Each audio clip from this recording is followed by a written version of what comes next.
Më 15 qershor 2022, policia e Durrësit dhe Dogana e Portit zbuluan 45.5 kg kokainë të fshehur në një ngarkesë mishi që vinte nga Brazili për llogari të kompanisë kosovare Appetit Group. Në kuadër të këtij operacioni u arrestua agjenti doganor Engert Vargu dhe administratori i kompanisë Arben Ferizi, jali një prej aksionerëve kryesor të kompanisë. Dyshimet janë se Appetit Group eksporton mish për disa kompani shqiptare duke ndryshuar origjinën e produktit nga Brazili në Kosovë, për të përfituar nga marrëveshja tax-free midis dy vendeve.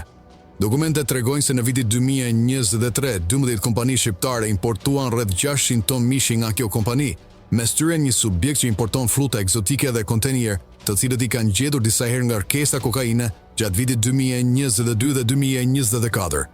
Drejtoria e përgjithshme e doganave drejtuar nga Gen Gazheli nuk pranoi të japë informacione mbi kompanitë që importojnë nga Appetit Group. Megjithatë, dokumentet të siguruara nga media tregojnë se doganat kanë kryer verifikime në vetëm 2 nga 12 kompanitë importuese, duke konstatuar probleme në certifikatën e origjinës Euro 1 dhe duke vendosur penalitete.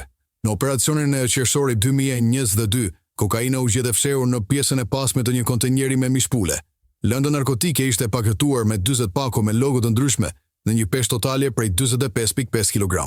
Ferisi dhe Vargu mohuan përfshirjen në trafik, duke deklaruar se kishin vetëm përgjegjësi për procedurat doganore dhe porositë e mishit.